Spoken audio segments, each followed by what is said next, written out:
নমস্কার বন্ধুরা। পশ্চিমবঙ্গের মা বোনেদের জন্য এক ঐতিহাসিক ঘোষণা। 1 জুন থেকে রাজ্য জুড়ে চালু হতে চলেছে অন্নপূর্ণা ভাণ্ডার প্রকল্প, যেখানে প্রতি মাসে পাওয়া যাবে 3,000 টাকা। কিন্তু কারা এই টাকা পাবেন? লক্ষ্মীর ভাণ্ডারের কি হবে? কিভাবে ফর্ম ফিল আপ করবেন? আজকের ভিডিওতে সব প্রশ্নের উত্তর দেব। কারা পাবেন? 18 বছর বা তার বেশি বয়সী পশ্চিমবঙ্গের স্থায়ী বাসিন্দা মহিলারা।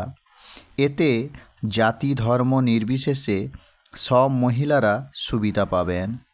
এমনকি আগে যারা লক্ষ্মীর ভাণ্ডার পাচ্ছিলেন তারাও এই বর্ধিত সুবিধা পাবেন। কারা পাবেন না? যারা ভারতীয় নাগরিক নন বা মৃত ব্যক্তি, তারা এই সুবিধা পাবেন না। এছাড়াও সরকারি কর্মচারী বা আয়করদাতাদের ক্ষেত্রে নির্দিষ্ট সরকারি নির্দেশিকা থাকবে। কবে থেকে আবেদন করতে পারবেন?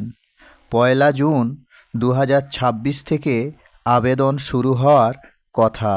আবেদন করতে কি কি প্রয়োজনীয় নথিপত্র লাগবে?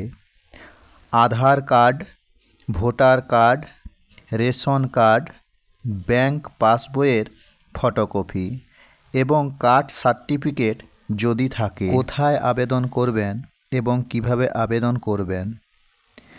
নিকটবর্তী সরকারি ক্যাম্প বা অনলাইন পোর্টালের মাধ্যমে শীঘ্রই আবেদন করা যাবে। তাই দেরি না করে প্রয়োজনীয় নথিপত্র গুছিয়ে রাখুন। ভিডিওটি ভালো মনে হলে আপনার পরিচিত মা বোনেদের সাথে শেয়ার করুন।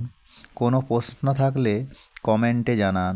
পরবর্তী আপডেটের জন্য আমাদের চ্যানেলে নজর রাখুন। ধন্যবাদ।